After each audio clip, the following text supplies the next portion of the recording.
Halo semua, bagi teman-teman yang sedang mendengar dan melihat video ini, bagaimana kabarnya? Ya, semoga kalian dalam keadaan baik-baik saja ya. Untuk kalian yang baru berkunjung di channel ini, perkenalkan, nama saya Vicky, profesi saya sebagai advokat dan konsultan hukum. Channel Dongeng Hukum ini saya buat untuk edukasi dan membahas permasalahan hukum yang biasa terjadi di masyarakat. Di channel ini Anda bisa curhat, konsultasi, bertanya apapun soal permasalahan hukum yang kalian sedang hadapi. Video kali ini adalah segmen Cumamu, curhatin masalah kamu, di mana segmen ini untuk menjawab curhatan atau pertanyaan dari teman-teman yang bertanya kepada saya. Video segmen Cumamu episode 3 kali ini, saya mau membahas curhatan atau menjawab pertanyaan dari seseorang yang bertanya. Pertanyaannya, bisakah seseorang marketing ikut dipidana akibat bosnya yang melarikan uang nasabah? Pertanyaan selengkapnya seperti ini. Apakah seorang marketing bisa dijerat hukum karena menandatangani surat perjanjian jual beli tanah yang ternyata bosnya melarikan diri dengan membawa semua uang nasabah? Dan apakah seorang marketing tersebut bisa dikatakan membantu bosnya tanpa marketing tersebut mengetahui motif bosnya terlebih dahulu?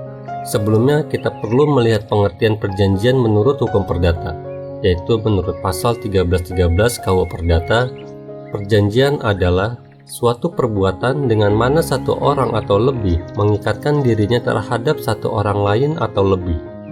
Dari peristiwa ini timbullah suatu hubungan hukum antara dua orang atau lebih yang disebut perikatan, yang di dalamnya terdapat hak dan kewajiban masing-masing pihak. Dalam suatu perjanjian, menurut pasal 1234 KUH Perdata meliputi prestasi. 1. Menyerahkan atau memberikan sesuatu, misalnya melakukan pembayaran uang. Yang kedua, melakukan atau berbuat sesuatu, misalnya melakukan suatu pekerjaan. Dan yang ketiga, tidak melakukan atau berbuat sesuatu, misalnya hari Minggu adalah hari libur, maka pekerja boleh tidak bekerja.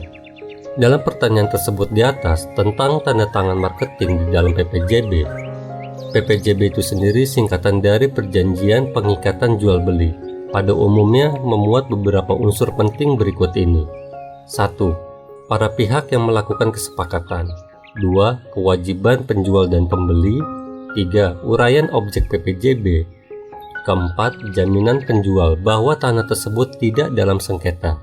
5. Pengalihan hak.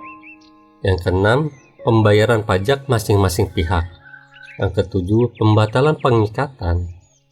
Yang kedelapan, batas waktu penyelesaian sisa pembayaran dari pihak pembeli.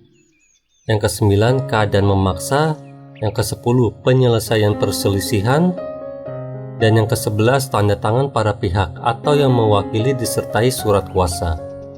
Dalam membuktikan suatu perkara perdata, yang dicari adalah kebenaran formil, yaitu kebenaran yang didasarkan sebatas pada bukti-bukti yang diajukan oleh para pihak yang berperkara.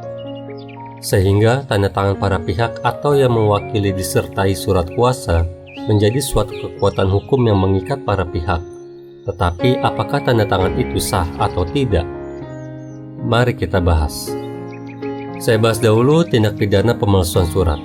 Apabila tanda tangan marketing tersebut dilakukan tanpa sepengetahuan bosnya, maka perbuatan ini diancam pidana pemalsuan surat berdasarkan pasal 263 KUHP.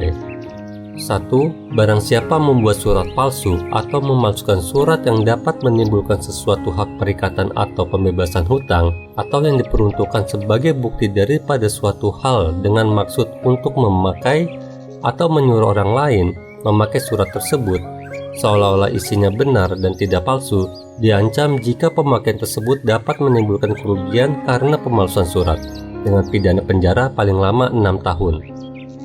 Yang kedua, diancam dengan pidana yang sama. Barang siapa dengan sengaja memakai surat palsu atau yang dipalsukan seolah-olah sejati jika pemakaian surat itu dapat menimbulkan kerugian. Sedangkan bagi pembeli yang sudah tertipu atas jual beli tanah yang dilakukan, dapat melaporkan kepada pihak kepolisian dengan pasal penipuan berdasarkan pasal 378 KUHP. Selanjutnya saya bahas unsur turut melakukan dan membantu. Namun apabila ternyata si bos yang menyuruh si orang marketing untuk tanda tangan PPJB, maka marketing dapat dikenakan dengan ketentuan pasal 55 KUHP. dipidana sebagai pelaku tindak pidana. 1. Mereka yang melakukan, yang menyuruh melakukan, dan yang turut serta melakukan perbuatan. Yang kedua, mereka yang dengan memberi atau menjanjikan sesuatu dengan menyalahgunakan kekuasaan atau martabat, dengan kekerasan, ancaman, atau penyesatan, atau dengan memberi kesempatan, sarana, atau keterangan, sengaja menganjurkan orang lain supaya melakukan perbuatan. Lalu terhadap penganjur, hanya perbuatan yang sengaja dianjurkan sajalah yang diperhitungkan, beserta akibat-akibatnya. Dikutip dari bisakah dipidana apabila secara tidak sengaja membantu tindak pidana? Menurut R. Susilo, turut melakukan dalam arti kata bersama-sama melakukan, sedikit-dikitnya harus ada dua orang, ialah orang yang melakukan dan orang yang turut melakukan peristiwa pidana. Di sini diminta bahwa kedua orang itu semuanya melakukan perbuatan pelaksanaan. Jadi melakukan anasir atau elemen dari peristiwa tindak pidana itu tidak boleh. Misalnya hanya melakukan perbuatan persiapan saja atau perbuatan yang sifatnya hanya menolong. Sebab jika demikian, maka orang yang menolong itu tidak masuk orang yang turut serta melakukan, akan tetapi dihukum sebagai membantu melakukan dalam pasal 56 KUHP. Bunyi pasal 56 KUHP dihukum sebagai orang yang membantu melakukan kejahatan. 1. Barang siapa dengan sengaja membantu melakukan kejahatan itu. 2. Barang siapa dengan sengaja memberikan kesempatan, daya upaya, atau keterangan untuk melakukan kejahatan itu. Masih bersumber dari artikel yang sama, R. Susilo menjelaskan bahwa orang membantu melakukan jika ia sengaja memberikan bantuan tersebut pada waktu atau sebelum kejahatan itu dilakukan. Dalam penjelasan pasal 56 KUHP ini dikatakan bahwa elemen sengaja harus ada, sehingga orang yang secara kebetulan dengan tidak mengetahui telah memberikan kesempatan, daya upaya, atau keterangan untuk melakukan kejahatan itu tidak dihukum. Niat untuk melakukan kejahatan itu harus timbul dari orang yang diberi bantuan, kesempatan, daya upaya, atau keterangan itu. Jika niatnya itu timbul dari orang yang memberi bantuan sendiri, maka orang itu bersalah berbuat, membujuk melakukan. Oke, demikian jawaban dari pertanyaan ini. Mohon maaf jika ada salah kata atau penyebutan.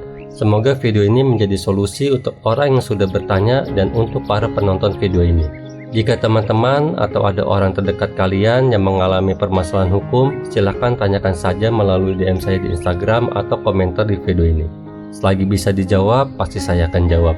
Jika video ini bermanfaat, jangan lupa subscribe, like, komen, dan share video ini. Sampai jumpa di curhatan selanjutnya.